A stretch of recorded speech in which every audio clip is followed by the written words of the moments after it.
Let's see. Happy Yeah. Sunday.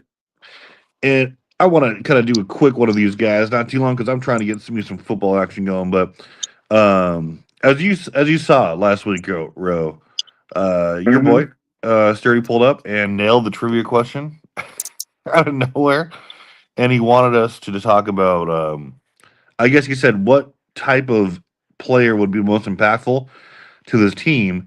I want to kind of start off a little bit simpler though. Who do you think was the most, just generically, the most impactful player in NBA history, just from a not culturally, but from a team perspective?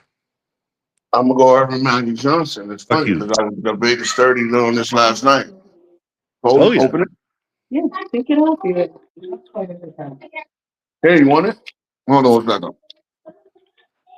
Yeah, yeah. Urban Magic Johnson. I was just debating Sturdy on TikTok about this last night. Well, I was debating the whole paddle, and I did. You know, as I say, to me, I think Magic is one of the biggest floor raisers of all time, and the evidence is, I mean, when he played in a full season, and I use this in a debate against you. I mean, like, I think he played on 254 win teams, and other than that, he played on 58 win teams.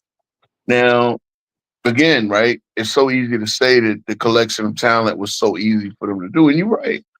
That could be right. But Magic, again, I've never seen a guy more versatile and impactful where he's like a chameleon, like literally he could be whatever a team needed him to be. If they needed a big guy, they needed a power forward, and you obviously point guard is his main role, and he's able to step in so many roles that way. Now, again, I mean, they went from a 47 win team that, they were a not real contenders to absolute contenders, and they were contenders the entire time he played there. I, Mm-hmm. I personally think that Jordan, I mean LeBron, I mean Magic could have fit any team like a glove. You understand what I'm saying? Like, I don't. It's almost like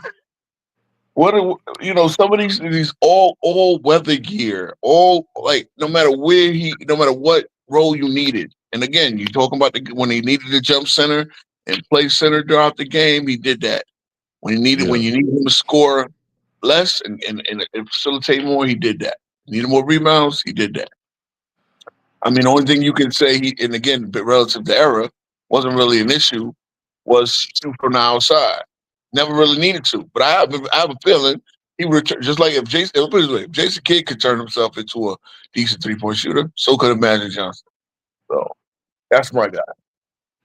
I know I joke a lot about hating on Magic Johnson, and no, but to be honest, I don't think that you're wrong. I think that he is definitely at least one of the top five most impactful players of all time, and that is in the results, right? Like you go in there and that team, regardless of the roster, because the roster did change, right? It was shifting a little Mm-hmm. bit, and it wasn't all just the same guys in their prime all the time. Yeah. Magic Yeah. was incredible, and he, from that run of success is probably going to be unparalleled. Especially even if you're talking about the best years, peak prime. I mean, Magic and Larry pretty much did the exact same thing at the exact same time, and it was amazing. Yeah. I mean, so that's a great picture. I'm gonna have to say and I pretty much always said this, but I'm gonna say Shaq, Okay. just because I mean you're drafted to a team that was recently created, right? And Mm-hmm. then they're competitive in maybe the hardest, one of the toughest Eastern conferences of all time, coming in there. And then I mean they're competitive. He's dominant. He's in the he checks every box. You're in the MVP discussion your rookie year, and then you're from then on your entire career. And you're pretty dominant, like you're having success, not necessarily ring count early on, but then you leave that team and they're garbage, right? And then you go into the Lakers, you turn them around, you get some help, sure, but then they're immediately and you're so dominant that you basically alter the landscape of the NBA. Obviously, you have the championship success. You have one of the best seasons in league history, 2000, personally. And then, you have the success there. You leave that team, and immediately that team is garbage without you.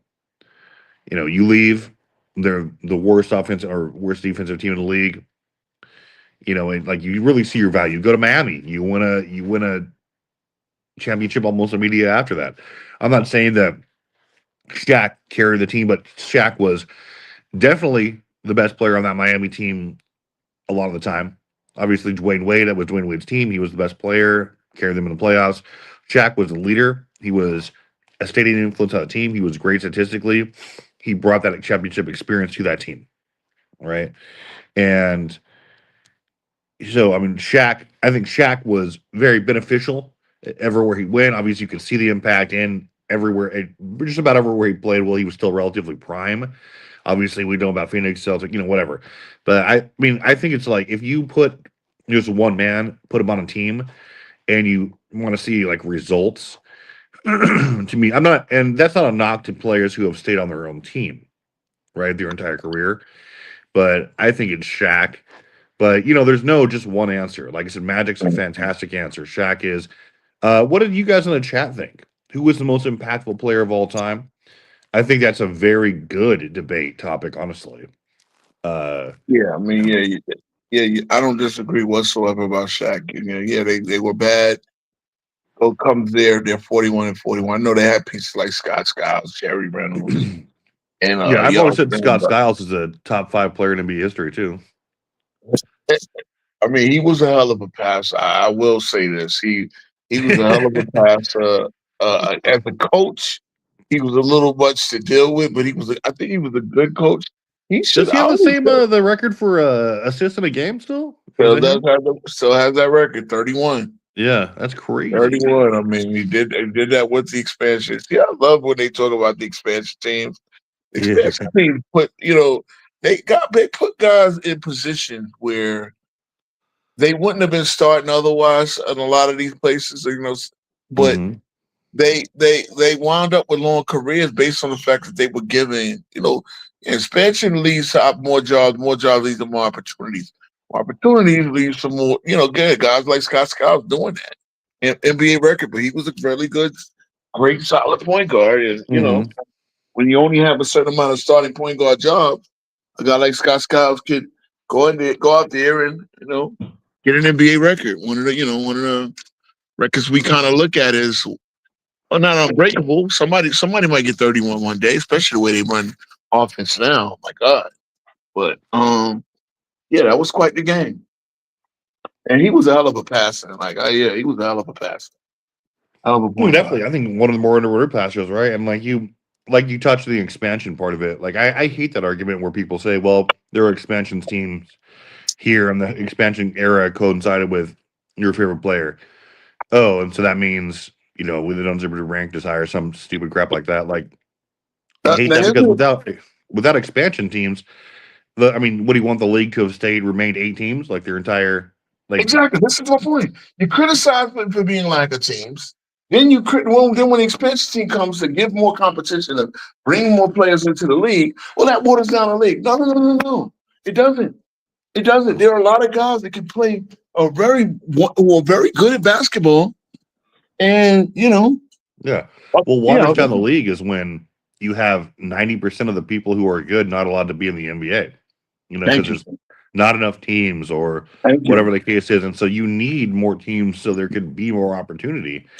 And And ridiculous. Like that argument to me is just the most like there's more competition the more teams are. So insane. question, quick, Yes. interesting question. We talk about impact. Do you think Stephen Curry? Because this is the debate I had with Casual. I'm glad he brought this. I'm glad he chose this topic. I wish he was here. Probably probably doing some other thing. Probably on TikTok right now. I was on TikTok right before I came up here. Here's the thing. Does Stephen Curry have more of an impact as a overall player or a point guard? I mean, I You think get it's what an I'm overall saying? player. I think it's overall player because he was not. To me, he's not like I don't. He's not. I mean, he can facilitate and has, but his effectiveness is. And I know this is a term that gets thrown around, but it's his gravity, right? You Yep. know that he's the best shooter in NBA history. You know he's proven it time in and time out that he's going to shoot a high, like he's going to create his own shot. He's gonna make a 3-point, like he can beat you with the three ball at a high Floor stretcher, percentage yeah. on volume. I don't care about his playmaking. Like his sure, but he's not gonna pick you apart like Magic Johnson would, right? Like Jason Kidd would. He's not gonna just throw the needle to guys. He's not gonna pass guys open. He's gonna pull you to him because otherwise, if you don't cover him, he's gonna go ballistic on you scoring wise. Right. I'm so glad you say that because the very end, when you bring up the greatest point guard of all time, discussion that we're starting to have now, it's like if I'm judging point guard by what traditionally a point guard is supposed to do, Hmm. it's clearly it's Magic. Now, if you Sure. bring in the other things like you just said, it's Stephen Curry, and see that's the thing. Well, it's not even Stephen. Stephen Curry has that's more of his case. But again, Mm. you're right. You're not getting the traditional playmaking, and that's the thing about point guard play in today's game. The point guard play in today's game, they're more so scorers than they are like a. We were talking about Scott Skiles, how he's sort of a true point guard, And good, Hmm. even back in the day, you had guys that can do both score from all levels, and would also be a point guard. I think Steph is best when he is alleviated of the traditional point guard responsibility. You understand what I'm saying? And Yes. it's so funny. It's like, right, I know you're gonna go watch football, right? It came a point when they had to let the Michael Vicks, the LeVar, with Lamar Jacksons of the world do what they do. Stop asking them to be traditional quarterbacks and let them bring what they bring to the table. And the same thing with Allen Iverson. What do? They just really because he played for Larry Brown, who wants this traditionally out of his point guard, was like, look, I'm just not gonna not make him a point guard anymore. I'm just gonna move him over and bring in an Eric Snow, who's about 6'3", 6'4", to be able, you know what I'm saying, to be able to let Iverson do Iverson while taking the point guard label off of him.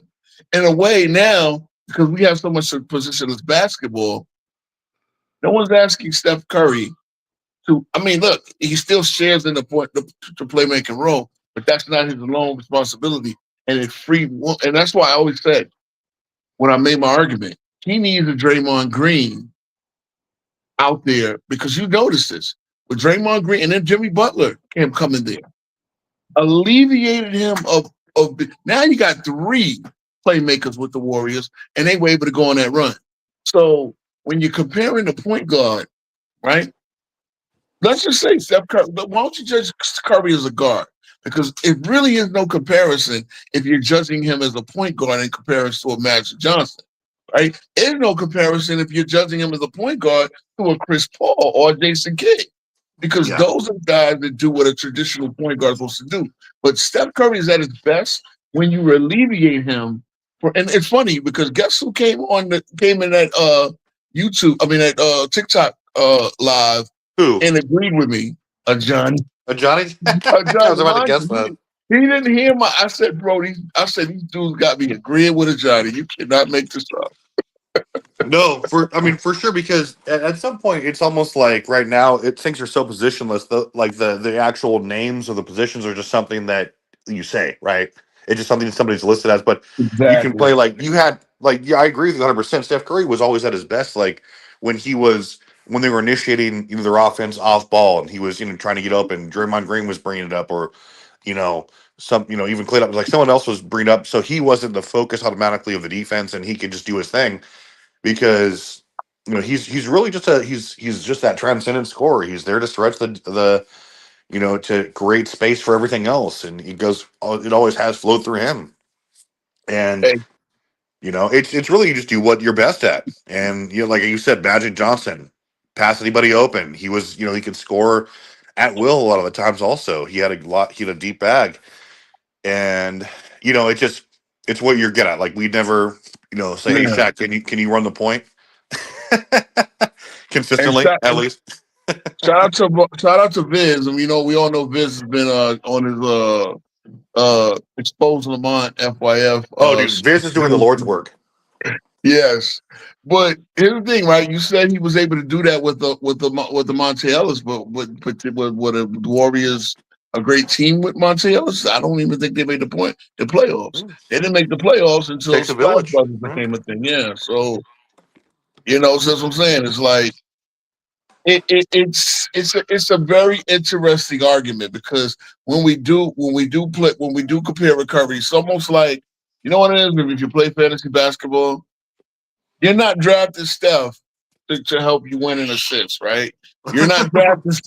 You're obviously drafting Steph to hit you. So again, this is the overall player. If you got, if, even let's say your league does things like true shooting percentage or shit like Yeah. that, cool. You're helping. You're not getting him to get you're getting him to help in points, 3-point made, and like I said, free throws, and he's not going to hurt you with the field goal percentage, right? So Yeah, he'd be again, fine. yeah, if you want somebody to help you, you're going to draft a Luka, you're going to draft a guy, you're going to draft a Trey Young, or stuff like that. And so Yes. when you judge an overall point guard, again, like I said, there people ask for defense, and the way point guards defend in this era completely different than I defend in previous eras, the whole nine. Actually, he steals, he helps you as well. You know what I'm saying? So I thought it's just an interesting because the game, and that's the thing. It's like when you start to compare Lamar Jackson to other quarterbacks of the future. How are you going to judge it? You're going to judge him from the running and the. I mean, you're just going to count the MVPs, but realize he's not a traditional. He's not a Let me traditional say this quarterback. about Lamar Jackson, dude. I was on that train where, he was a specimen, right? He was just fantastic. He moved his feet. But I was like one of those guys who was buying into the false hype that, you know what, he's not ever going to be a great pocket passer. That's his limitation. And obviously, all of us had to eat crow on him because he Yeah, turned into one of the better pocket yeah, passers right now ever. And he yeah. has like the highest QBR right now of all time. Yeah, listen, and before him, preceding him was Michael Vick. We all know Yeah. Michael Vick. Michael Vick with the dog situation took a couple of years of his career, came Yeah. back and absolutely transformed the Philadelphia 76ers in the Yeah. post McNabb era. Not 76ers, the Philadelphia Eagles in the post McNabb era. They didn't necessarily win a chip, but Yeah. these guys paved the way for the what's their quarterback now?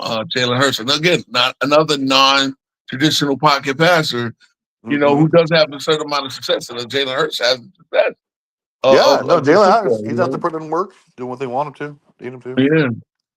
Yeah, it's Also, just shout out again, shout out to Armani. If you guys haven't checked out Armani Vista's channel, go ahead and do it because he is out there putting out fantastic exposure videos, bringing the receipts every single day. Really, he's been on a Lamont kick lately, which I think is fantastic because Lamont is really just like the terrible engine that makes that whole situation go. yeah. And he is full of cap day in day out, and he is really just not even so secretly anymore, but just like a huge LeBron Glazer and anti Jordan guy. Every single thing is either anti Jordan, anti Kobe, anything to prop LeBron. He's the And very he no longer hides it or apologizes for nope, it. So not at all, 100%, it's what it right? is. And like so and Armando's doing a great job of really exposing this man. And so I think we really appreciate that. Like obviously, it's like pulling teeth to ever get Lamont to debate anything because he's a coward. Doesn't want to do that. Yeah, there was supposed to be a couple of. If Scott is watching, Scott's probably somewhere steaming right now. If Scott is Yeah. watching, yeah, we're gonna try to, again, we're gonna try to Yeah, get man, you Scott, matched up you with gotta mine. you gotta hook me up, man, with either a better email address because I sent both of them to you, never heard back from you, or like Yeah, jump in our Discord. using me as a go. Yeah, or do yeah, yeah, whatever Discord you are. I gotta figure that out because he hits me on Discord asking me to be the go between, and I'm like, yeah. Yeah, Did he no, I want? mean, Did he want to debate me last night? I was out at a samba party, so I'm like, bro, you know what, you Scott? If look, Nick says he wants to debate you, but it was just like everything got mixed up because I didn't hear from you, and it was like last minute or whatever. But hit me up somehow. You have my email address. I emailed you or whatever. Like, well, let's just get this thing done. We'll set it up. We'll try to get it for next Saturday or next Sunday, whatever. I'll talk to Nick. But going on from there, and I mean, yeah, any one of you can call any of us, and we're happy to debate. We always want the smoke, and we'll debate anyone on anything, generally speaking. But we had Here, I mean, yeah. So somebody said Bill Russell too. That's a great. I mean, yes, obviously Bill Russell, 100%, right? Mm. Floor mover. That was a lot of times. I think that was one of my go-to guys for most impactful. But I mean, there's not really any wrong answer. That's going to be a great debate topic as well. Yeah. But what impact? Because I had a discussion on Rodman. What impact does Rodman have? And he's a very interesting case. Again, I always call him the greatest role player of all time, and that's not enough. I mean, he was a superstar role player. What He do was a people want superstar. from Rodman? Like what are they trying to? I see people. This is Well, my thing with Rodman. I heard a young man say he had no offense. This was a Friday night TikTok where he provided nothing offensively, and that's like, while I understand, like, yeah, you were never getting 20 points a game out of Rodman. I mean, you in a perfect world, maybe you could have, but yeah, not in the NBA that he was used then. And then they say now. I mean, honestly, bro, like he's a guy you don't have to run plays for, Yeah, but offensively, he's going to give you an impact. he's gonna get you Obviously, like 5 or 6 more possessions at least each game, right? exactly. The way and I said even in this area even more because nobody box out. And Yeah, Rodman is is a missile to the ball. yeah. So Robin's impact can't be understated. Like he's gonna get you more possessions, right? mhm, He's gonna guard you that he's gonna guard the best big typically, right? He's gonna uh-huh. get he's gonna get inside their heads. He's gonna like give value to your Yeah. team emotionally. Like he was very impactful, Listen, right? listening to an NBA player on the stream, and again, it wasn't them on stream. Sharon Rice telling you the story about how rookies get to the court early, right? To get to do their warm up. Yeah. Robin's already in a full sweat on the bike. The Well, whole time he's what's shooting around hilarious is pressure. Yeah, go ahead. what's hilarious is that on the flip side of that argument, like you have people saying like, oh no, yeah, Rodman was the goat. He was Michael Jordan and Pippen, right? And you see this Yep. argument like Michael Uh Jordan's huh. like, but then you say, oh great, so if Michael Jordan was nothing without these guys and he carried them, so these guys must be in your top 10, 15 all time, right? And then they're like, well, no. I'm like, Yeah. okay, then what do you mean? And what are you talking about, right? Yeah. Yeah, And it's like, thinking, yeah, but you had him speaking about what it was like to play against Rodman, and you're like, this guy's smaller than me. This guy, I'm going to stop this guy from getting his numbers. And he's like, you look up, bro, he got 21 rebounds on me. That's what he would say. He got 21 rebounds. What the hell? Because over the course of the game, and again, this is the guy that is literally face guarding him, trying to box him out, doing everything you want. And Rodman still winds up with 21 rebounds, 6-7 offensive.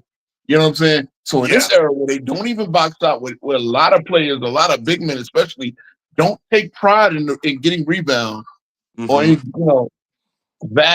Rodman would absolutely. And again, you're talking about a couple of little sneak tips, little putbacks, little couple of tip dunks. Oh, easily, easily.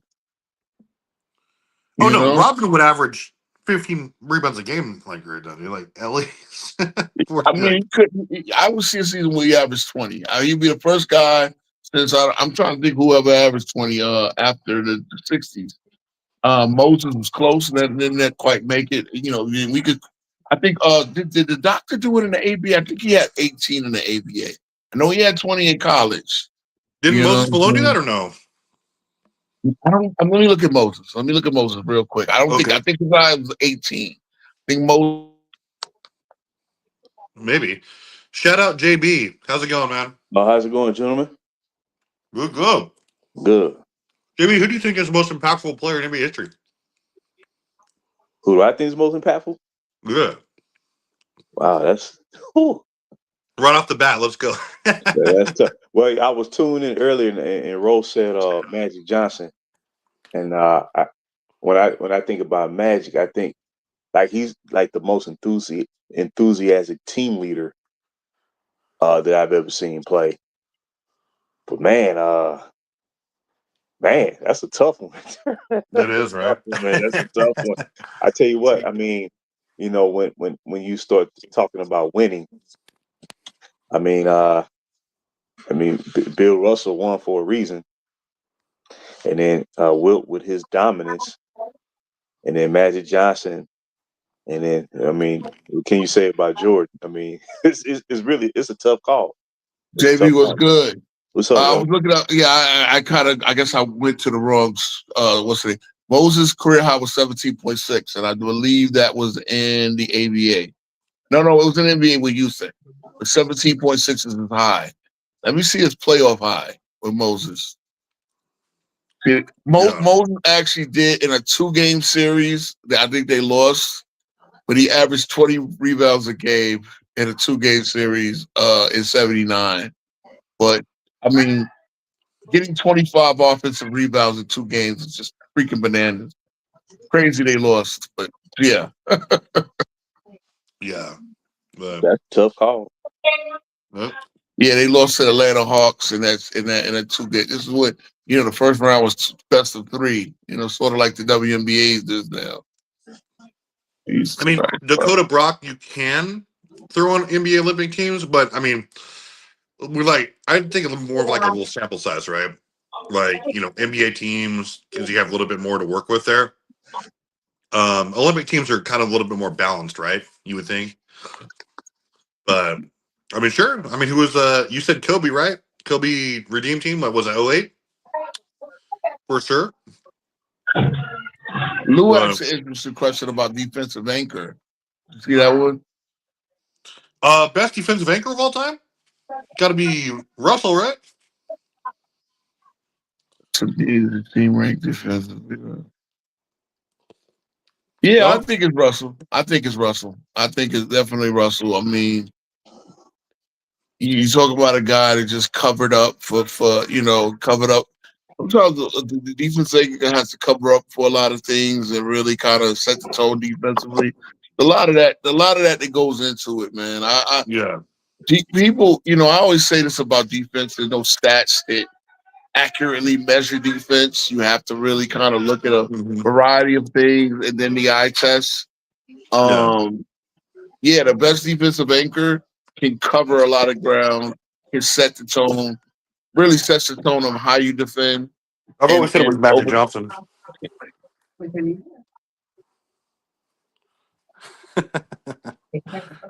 You need to cover up even Magic Johnson. You needed a coup. Yeah, I know. I get it. Nah, it's funny though, because when I like to talk about what teams are defensively, you have to. It's not just the sum of parts. It's really the style and the way the defense moves. It's very similar in football, right? You can have all pros all over the place, but you have a bad defensive coordinator who doesn't put the right formations out there, and they can get gashed up. You know what I'm saying? So, very similar in basketball, where especially you got constant moving parts. That's what I don't want to talk about this guy and his lack of defensive impact over the last decade, but yeah, it's been something that his teams had to work around, and you know what I'm talking about. Yeah, no.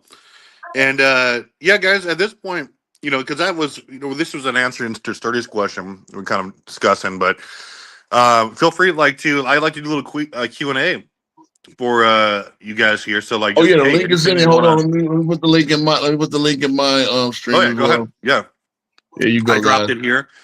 Yeah, the link's down, guys. So if anyone wants to do any anybody Q&A, watching on Twitch as well, we got Twitch in the house. Yeah, no, absolutely. Whoever, any questions, anything you guys want to know, 100%.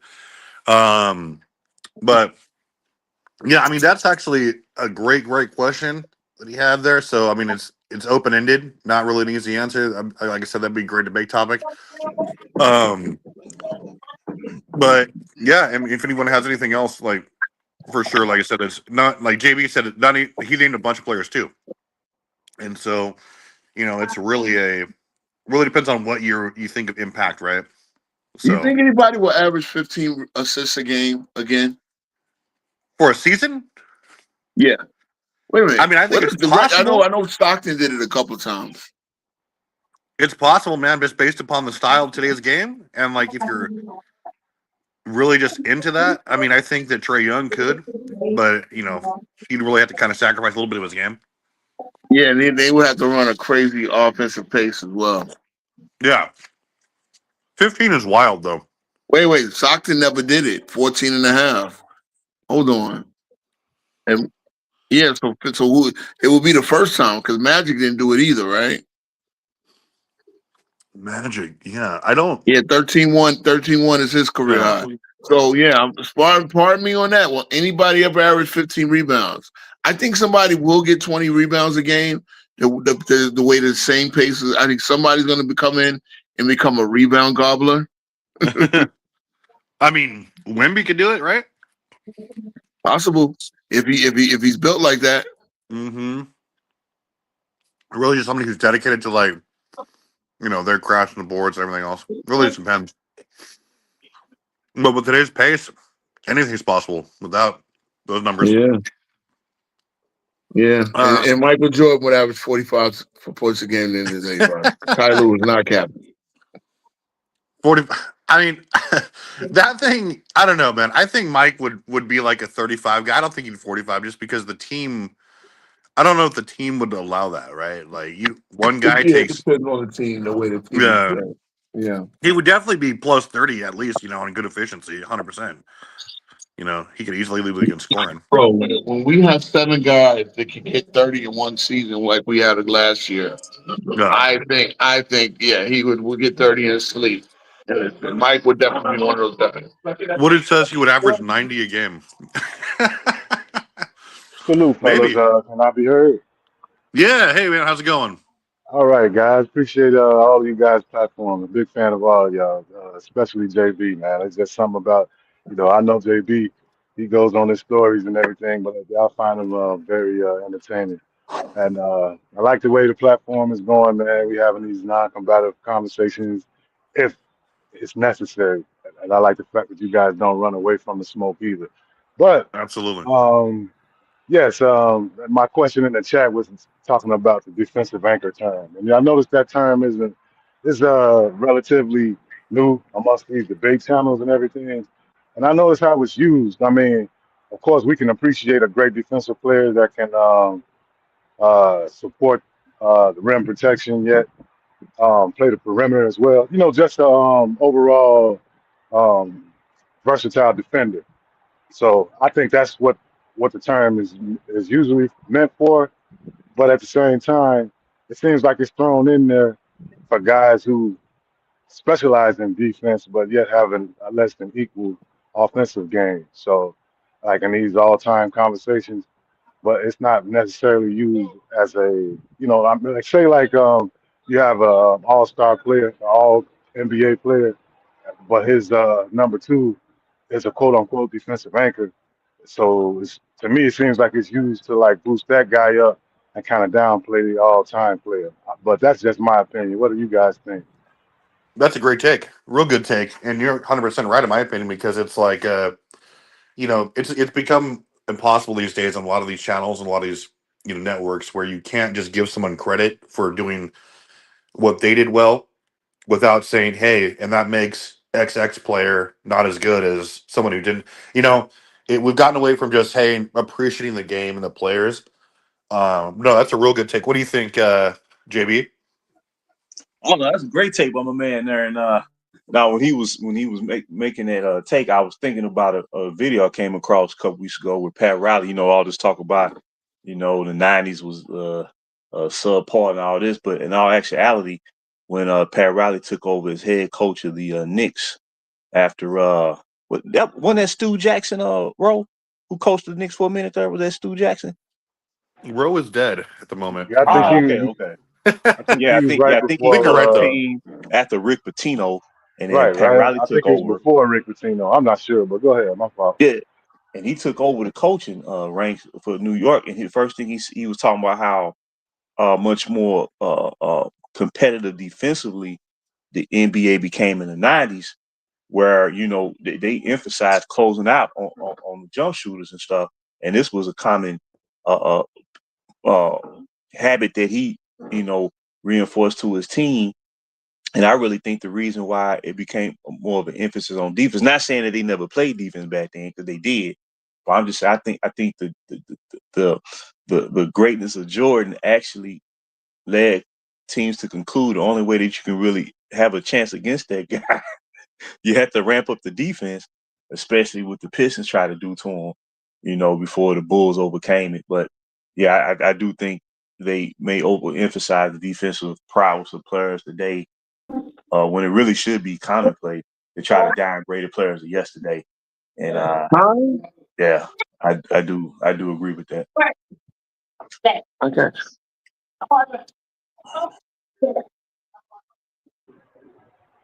And I appreciate you for taking my call, guys. I just want to say again, keep up the good work, man. I'll listen to the rest in the chat. I also want to salute my Cubbies. I know we got shellacked yesterday, but all we need to do is get one up there, man. Y'all take Get it it, easy. man. Good luck, man. Thank you for stopping by. You a Bears fan and a Bulls fan?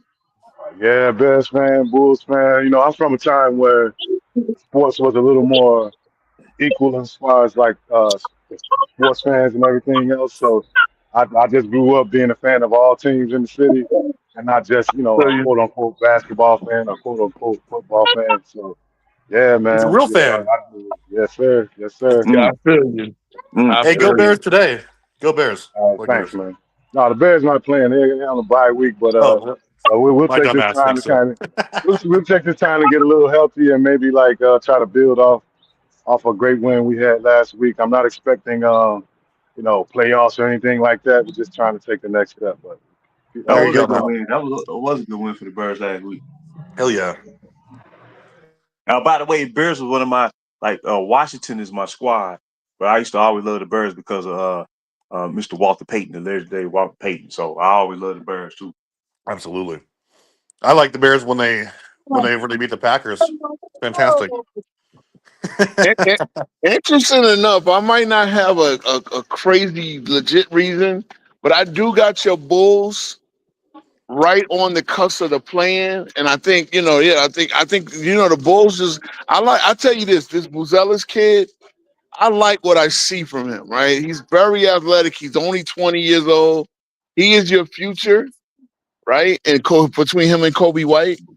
And I think, with Vucevic there, I think they got a chance to be pretty competitive this year. But, either way, Chicago is where they at, man. In the big Hey, go Dakota Cubs. Brock, don't be embarrassed of your pack. You guys hung 40, but I mean, just tell your defense to make a stop. One stop, right?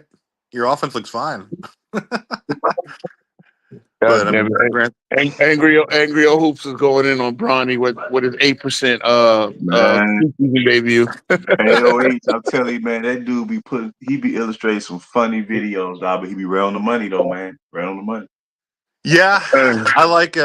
I mean, it's you got to have the balance, right? You have like the LeBron's the best player ever, and he does nothing wrong on that side. Then you got to have the the LeBron blows and Mike's. You got to have that balance. I like that we're right in between. Hopefully, yeah, and But you, you know what? We talk about the actual sport itself, man. Because LeBron, yes. obviously, I know he sells tickets. I know ESPN believes it, but there's so much more to this sport than just those guys. When are we doing the And draft, Jordan. bro? Huh? but you know what, gentlemen, I really feel Oh, the bad draft for is what. gonna be okay. The draft is gonna be on the 19th, two Sundays from now. So 2 weeks from today, we're Okay. gonna be drafting our fantasy guys. Okay. But you know what, gentlemen, I really feel bad for his son because What? he's being pushed in a situation to try to, prove a point, and Yes. uh, he's clearly not an NBA player, but unfortunately, because of who his father is, if I'm put it this way, this is not going down in 1985 or 1975 or 1995 or 2005. This is not going to happen. But I hope somebody come to their senses and do No, the right I thing agree for the with you. game. But, like, I think he gets a lot of flack, and like when you hear him talk, he's pretty humble, dude. Yeah, he's a good And kid. That's the yeah, worst He's a part good about kid. it. No, He's a I good feel bad kid. for him. I feel yeah, bad for him. I feel bad for him too. Like I didn't at first because of like who his dad is, but like I do now because like he was just getting flack because the people, it's just like all been negative. Like, oh, I can't believe he was drafted, and then I can't believe But he look, drafted. you know the crazy part. Imagine it's obviously Casanat now in this bizarro world we live in is the most famous celebrity in the world, and Yeah, your celebrity dad. It's your episode. You and your brother are supposed to go hang out with Casanat, and guess who the episode becomes all about? Your dad. And he's up there twerking it up with all the TikTok teeny boppers and this, that, and the third, while he's nursing this injury that's keeping him out of preseason games and practices. You can't make it up, bro. yeah. I honestly hope he bounces back. I mean, has a decent season. Honestly, gets some more minutes this year. Yeah, because he could be the most impactful second round pick of all time. But his dad to get out the way. Yeah, LeBron's going to be washed this year. Don't worry. Most impact. Oh yeah, cool. And I think it's obviously this is crazy. The most impactful second round pick of all time is one Nikola Jokic. Wow. Oh yeah. Thanks, Oh Phil. yeah. Hey, Bubba. I Nikola remember Jokic, when for I sure. remember when I first saw Jokic play, because I think he was drafted in 2015, if I'm not mistaken. And 14, the thing 14. was 14. And the first thing you forget that he was the backup to Jokic, Yusuf Yeah, Nurkic. Nurkic. He sure was. And the first thing I know, I said, man, this dude can pass. That's the first thing that stood out to me, man. So for him to become the player that he's known for now versus where he started, he definitely deserved his historical recognition. He's one of the greatest centers of all time. Yeah, he already is, and he's Mhm. having that kind of like that Tom Brady type career path, right? Where he came out of nowhere. Came out of But nowhere. Woodage says, or no, who asked me that question? Aircraft Carrier, of course, says, are the Baltimore Ravens frauds? No, I don't think they're frauds. They just need to figure out their defense. They have a lot of injuries right now. Obviously, Lamar is going to do his thing. He didn't play today, but I think he's going to be back. And the Ravens are always going to be good for 11, 12 wins, dude. Book it. They'll make the playoffs. The only thing is are they going to be healthy? Can they figure out their defense? And can they get past the fucking Bills? Right? And then subsequently, I don't think the Chiefs are going to be there, but can they beat the Bills in the playoffs? Because that's going to happen. Always does. And can Lamar finally be put it all together? Not his fault all the time necessarily, but if they can beat the Bills, I'll take them against anyone from the NFC in the Super Bowl. What do you guys think? I've always liked Baltimore. I mean, because of Ray Lewis, Yeah. and the thing about it, I think what's confusing them is I think sometimes that dual quarterback role, passing and running, I think that is kind of productive come playoff time because defense is going. And this is not a knock saying that Lamar Jackson can't do it, but I think Derrick Henry needs to be more of a focal point in the running game in the second half, like in the fourth quarter down the stretch. But I think if he's used as a decoy and Jackson's running the ball more than Henry, I think that's what's messing them up. I think ultimately, they just need hey, we're going to feed that ball to Derrick Henry. You're going to take us home. That type of strategy. That's just me. Tell him not to fumble the rock, man. Yeah, he has. Yeah, that is true. No, Henry's a monster though. Especially he came back with one of his best years ever yesterday, so he'll be fine. No, I mean that's a good point. I mean, the two-headed monster, right? It's crazy. Maybe someone wants to take this. Will Shedeur Sanders see you play this year? What do you guys think about that? He'll probably get a shot. Yeah, I think he will. He's too. He did too much. Let me just say, he did too much. I don't care who his dad is or whatever. He did too much in college. He was fine. He was good in college, right? Mm-hmm. And he was, whatever you think about the whole draft situation, he's too much of a talent to not get a shot, especially on a bad team, right? So if Dylan Gabriel started today, right? So we'll see what happens. Yeah, they're gonna give him a look-see at some point. I mean, he's gonna get in the game. The question is, will he get a start? You know what I mean? And yeah, if the team falls out, you gotta look. You gotta look and see what you have at all your quarterback options and see who jobs with the offense. You know, that's a big part of what you got to job with the offense coordinator and then you got to have weapons. You got to have protection. So much got to go right for quarterbacks to actually meet their potential. So I I'd do say think I do I'd think say he was drafted by the perfect team for him because I was hoping that Cleveland would pick him up, so they did draft him. So I think if he gets opportunity, I think he can do a little something this year. Yeah, definitely, and especially because he's already like I would say quote unquote fan favorite over there. Yeah, So I mean, you want to energize your fan base, especially because everyone's like, hey, we're gonna suck this year. It's gonna be a rebuilding year, and I mean, their defense is good, but imagine if he can get them in there and just energize the offense even a little bit, right? Like fuck Joe Flacco. I mean, respect to Joe, but you want to. He's not going to sell the tickets, right? He's not going to get the rating. He's not going to be hype, and so it's just. I'd love to see Shador Sanders play. I think he got the raw end of the deal. I mean, whatever. But if he can come out there, then the sky's the limit for him. Like that city's his for the taking, right? So I really hope he gets some snaps. yeah. My Aircraft bad. carrier I'm on says, babysit the pool. I'm watching. There's a little bit of a pool party. I'm gonna babysit dudes. If I blurt out, my bad. "It's all right. I'll just mute the fuck out of you." GB, is Bryce Young a bust and a bum from the aircraft carrier? Man, I tell you, uh, I mean, he can't. He entered the NFL, man. University of Alabama, man. He was hot in Alabama.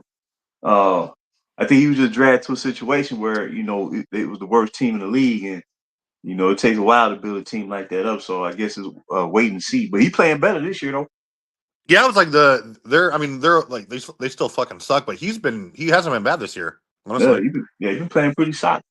I Yeah, think maybe his size, kind of being a shorter quarterback, that may be a little challenge for him. But he is playing a little better this year. So I yeah, think so. Yeah, he's taking care of the ball a little bit better, and obviously just need to find a defense, right? Like I think McMillan is a fantastic addition to that team.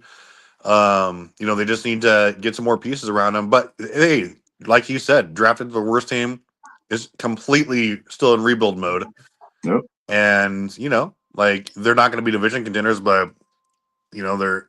It's almost fun, I think, if you're because you're like you want to see this young talent gel, and like there was a lot of pieces that went into that team today. Like it's almost a whole new team, yep, right? From yep.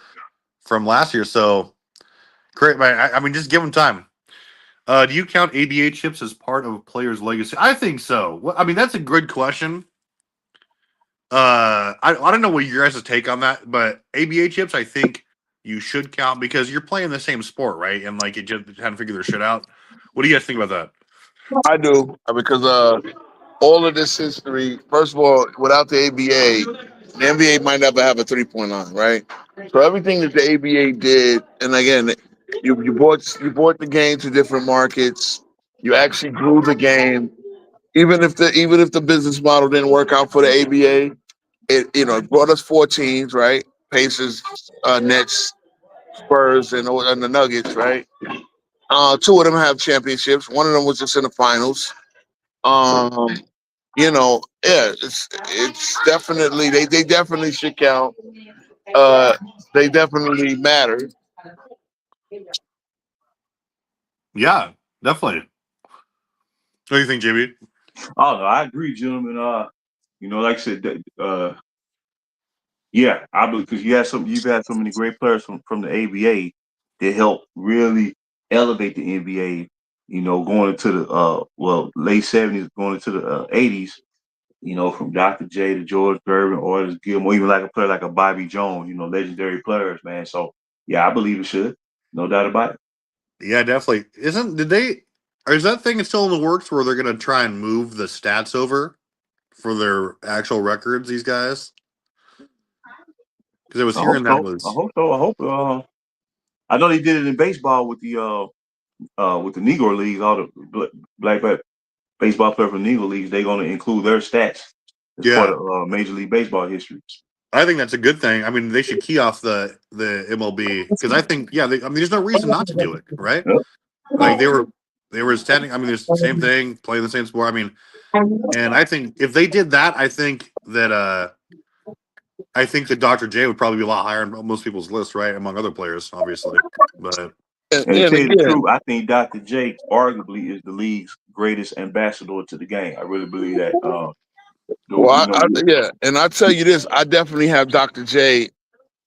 Where I rank Dr. J is based on what he did in the ABA. Again, he carried that league. Again, it's part. You got to realize the ABA, whatever it was, however successful and whatever styles it brought to the game, absolutely contributed to what the game is now. Right? It absolutely, again, the 3-point line originated in the ABA.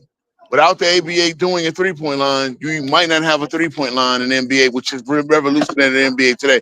So everything that happened before is pioneering to the game, right? It's like these pioneered the game and changed the game for the better. So how do you not count that when that was competitive professional basketball? It split up the talent pool, but then you know what it also showed? That, hey, the different styles and the players, the athletes could actually sell and be a viable sport. People got to understand. No one thought pro basketball at some point was going to be a viable sport, especially when the game became in this country landscape mostly African American. So at the end of the day, yeah, all that matters. The history. If you're going to talk again, anytime you talk the GOAT list, you're talking the history of the game. And these things matter. I understand you. We just want to just look at it from a basketball perspective, and just look. No, look. End of the day, both leagues came together. The league got better. It's the super league that you see today. Well, isn't it how the NBA formed? Like from two basketball leagues, like the National Basketball, American Basketball Association, National Basketball League. They joined together, became the NBA. Yeah, so mergers and acquisitions are part of the show. A lot of CBA teams became G League teams and stuff like that. So you needed to like the end of the day, the pro basketball community kind of feeds each other, right?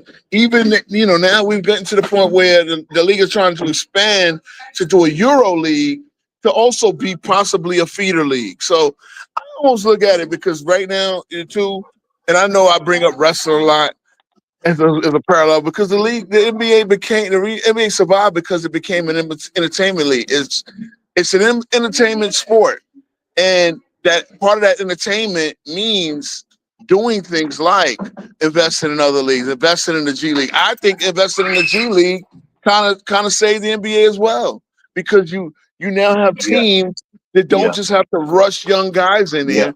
And superstars are able to slowly develop. Some guys can go through the G League because they can't play right away at 18, 19 and wind up becoming superstars at the end of the day. So, that's one thing I would say. Like in years before, decades before, like let's say 70s, 80s, if you was drafted, you had to be ready right then and there.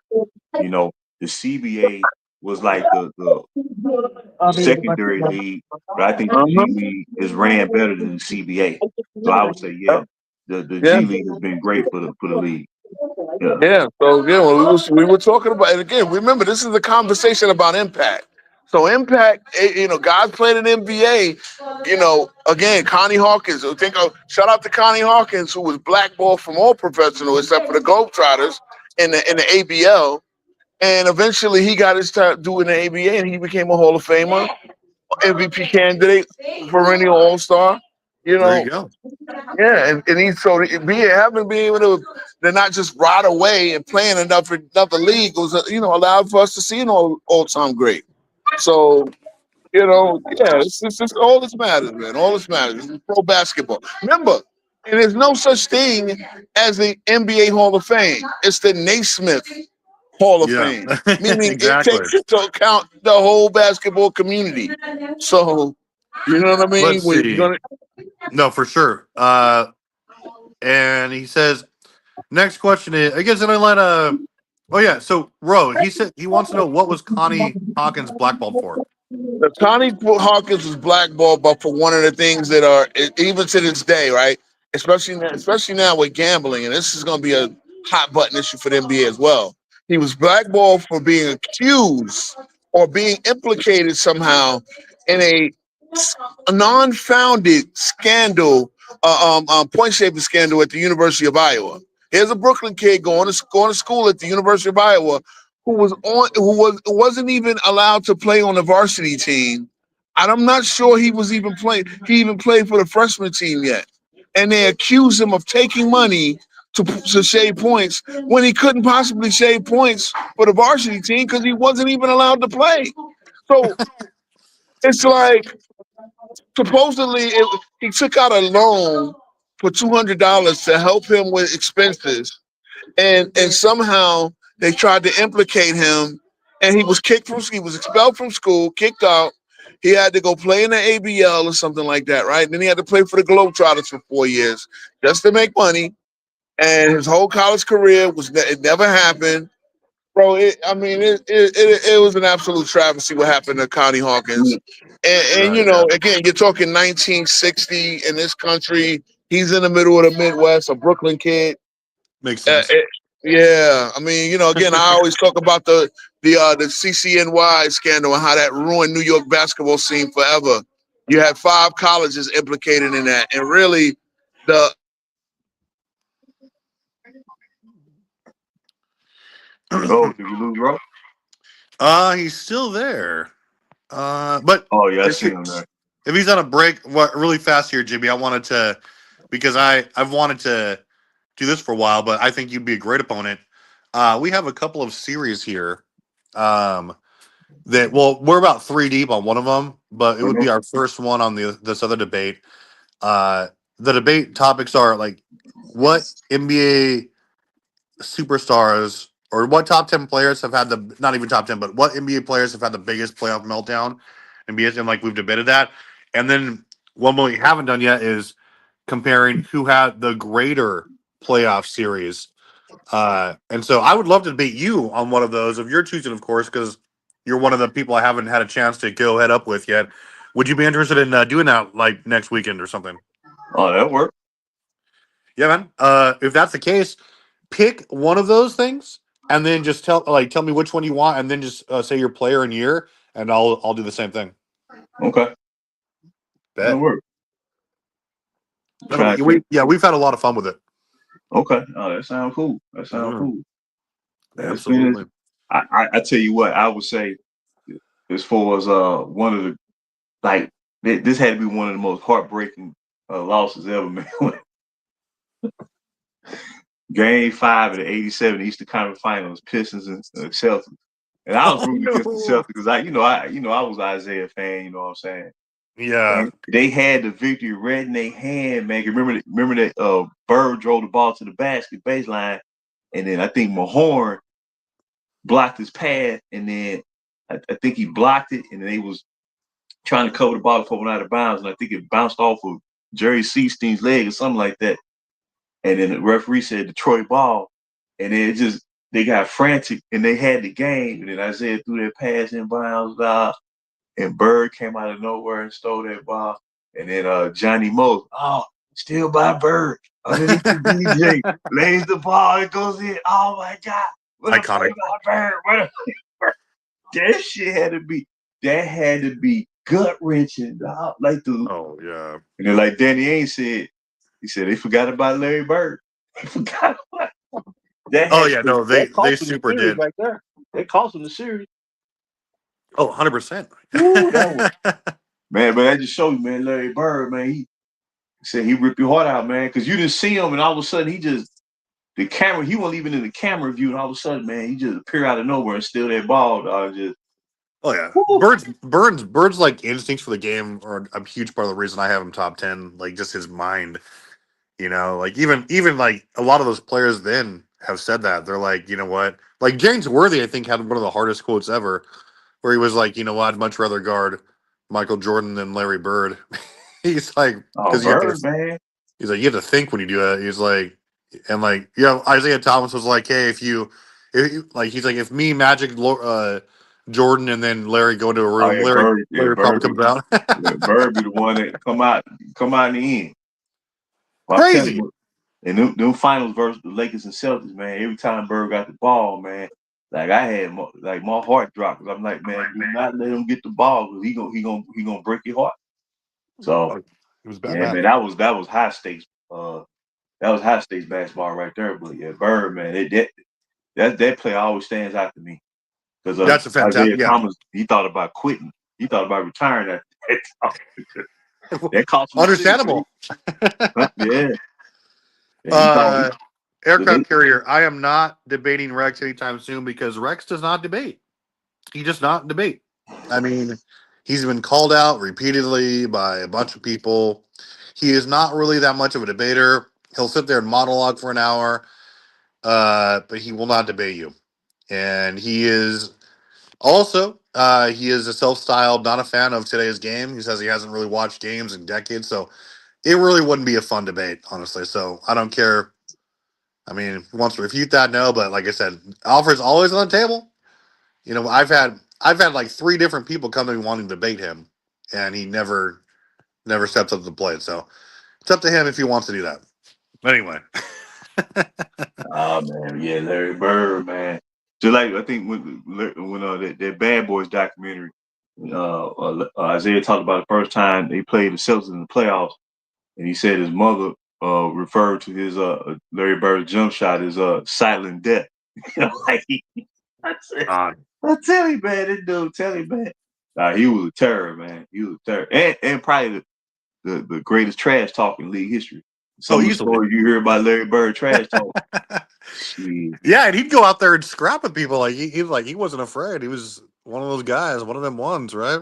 Man, And I mean, it's crazy, but aircraft carrier.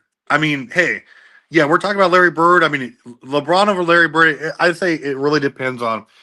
You know, I'm taking Larry Bird before I draft LeBron, 100%, just because I'm looking for what Larry brings me, right? Like he's a better shooter, he's a better rebounder. I think he has a smarter IQ or higher IQ, but the reason why I think a lot of people have over LeBron is just their sheer resume, right? Like, you know, how are you ranking these players? That's what I want to know. If you have LeBron, if you have Larry Bird over LeBron, no problem here, no hate. But I just like to know how do you rank players? You know, that's the only question. You know how I got Larry Bird over him. Larry Bird doesn't pay the losers tax. Or you're No losers tax. But again, I'm hard on my all time great who are in situations where they're in their prime, have considerable help and fail. that's So fine. one of the things that I'm going to look at is a guy like LeBron James being in his prime, having considerable help and failing a couple of times, as we know. What even if I can forgive you for the first 2 times, and you know, as rookie, and obviously, right, no rookie that's drafted number 1 is expected to come in and is, especially at 18 years old, right, take a team to the playoffs right away. I don't care what his numbers are. I Second would year, have. again, but 2019 and 2022 will forever be on LeBron James tax. He has to pay that tax. It's like teams got to pay the luxury tax, second apron, first apron taxes. LeBron's You're paying one of that those tax. guys, bro, who holds their losses against them too, though, right? Yes, I do, but not just okay. Put it this way: losses, expected losses. Like you can't get mad at LeBron. I mean, at Bird for losing twice to the Lakers, right? You Lakers were can't get one of the mad at worst him. teams of all time. What do you mean? Again, the only team he lost to was Showtime in the finals. Now That's the true. other, the 2 of the once he beat Magic in Showtime, and the other 2 times they beat Houston, and then they beat both times they beat Houston. 81 they beat Houston too, right? Yes. And Yeah. then So you beat 2 different iterations of Houston Rockets, but you still beat Houston twice, and then you beat or did they do Showtime. the Sixers? What do you think about that, JB? This man, and this is one of the other things I disagree with Ro about. Like he says he uses it across the board, but he uses their losses, right, to rank some of these guys. What do you think about well, that? During that time in the '80s, man, like if you lost, like when Magic lost in the finals, he lost to an all-time championship team. If Bird lost in the finals, he lost to an all-time championship team. So it wasn't like they never like really got. Now I will say we lost to Houston in '81 and '86. When in '86 when Sampson hit that killer shot and Michael Cooper collapsed to the ground. That was No, an upset. Michael. That was an Yeah. upset. But I mean, at least they was getting to the conference finals. And Houston always matched up historically. Has always played the Lakers tough. But if you lost you pretty much lost to an all-time championship squad. Yep. No, that's a great take. An aircraft carrier. I mean, if I have LeBron as the GOAT, it's not because I think he's a better player than Larry Bird or any player that I rank. It's just you have to go by to my opinion, the way I rank players is the totality of their resume, right? I mean, like I Yeah. said, I would not draft LeBron over 5 or 6 other players first, right? Like I said, my first overall pick ever is going to be '70s Kareem, and then probably Larry Bird. Give me Hakeem Olajuwon instead of LeBron. But I go by their. You got to just go by their totality of what they've accomplished, right? I don't think Yeah. that's a terrible take. Now keep this in mind, Travis. When I say losses, I'm not the one talking about his 6 finals losses, right? There's stories to each one of them. But I'm talking about the ones one of them I'm going to give him a problem with is 2011. Everybody should. '07, I give him largely a pass. No, Mavericks were the best 2014, team ever assembled in 2011. I mean, look, yeah, we debated that, boy. We debated that. That's another one. When I got Johnny telling me Mike Miller was one of the best role players added in 2012 when Mike Miller was firmly there in 2011 with with the Miami. I had to. This is my first time saying, you know what, guys, I can't do this. Johnny Lamont, you guys can have it. That's the first time I actually said you guys can have it because we asked what significant role players did Miami add from 11 to 12. Now again, obviously I don't tax a guy for getting to the finals and losing. I don't even tax him that much for getting to the finals and getting mollywopped twice.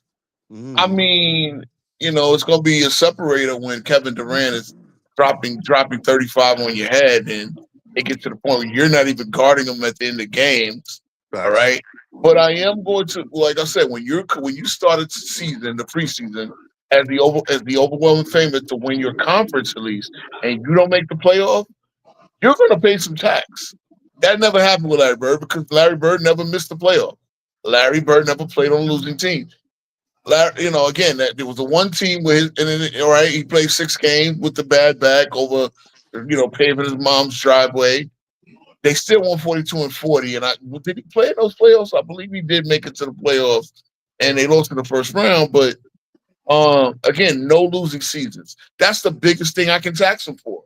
And having a short career, Bird, the 50-40-90 thing, all of those things that I'm going to look at because when I judge an all-time great, your job as an all-time great is to make every team, at least in your prime, a contender. If you can do that, then I'm going to say you're an all-time great. Now I get it, right? People go, well, what happened when Akeem Olajuwon to get out the first round for 4 straight years? Okay, that's true. But you're talking about a guy whose next players were Sleepy Floyd and Rodney McCray, and a bunch of guys we don't know. Okay, and they got at least to the playoffs most of those years. I think they missed the playoff once. I mean, what do you expect? I mean, you know what I'm saying? Like, so everything is in perspective. So I am going to judge LeBron against that because okay, I know people will say that what about Will? Again, Will missed one playoff. He missed the one playoff the first year. His team had to relocate across the country, and he lost 2 of his best Hall of Fame teammates because they didn't feel that they wanted to relocate to San Francisco. They were Philly guys. So Paul Arizin said, "I'll hang it up." And that should count for something. Again, I don't really care that you do that, and like I don't think it's bad. I just like I said, it's so hard in my opinion to do that for every player. Because different taxes for different players, right? Like Sure. We all don't play this. It's like go back to the beginning of taxes, feudal era England or wherever the idea of taxation came from, right? Well, different people are going to pay different taxes on different things, right? Not everybody's going to pay the same tax, and so therefore, I'm going to look at your career and look at your expectations and look at the all. The bottom line is you are giving you're giving a considerable squad. You're in your prime. Lead the team to the play again, LeBron. Lead the team to the playoffs.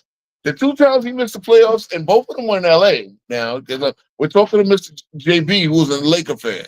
Both of them times were in LA. You weren't even the first team out. You weren't even the first team out. It was a team ahead of you. So you just want to get in the 8th seed, bro. You know? But then again, the other meltdowns, the other finals, all of that's got to, because again, right? Okay. Wilt certain times where he couldn't hit free throws, all that. Those taxes are little taxes. Same thing with Shaq. I taxed Shaq recently when I figured out shout out to Woodage when you reminded me this guy got swept 7 times in his career. No dominant player like Shaq to get swept 7 times in the NBA in an NBA playoffs. Sorry. Hold on, aircraft carrier. Now I know you didn't watch any of those shows with me on it, man, because when they said that crap about LeBron, I was the only one saying no. Well, they said, "Oh, he's the GOAT because of Player of the Week and Player of the Month."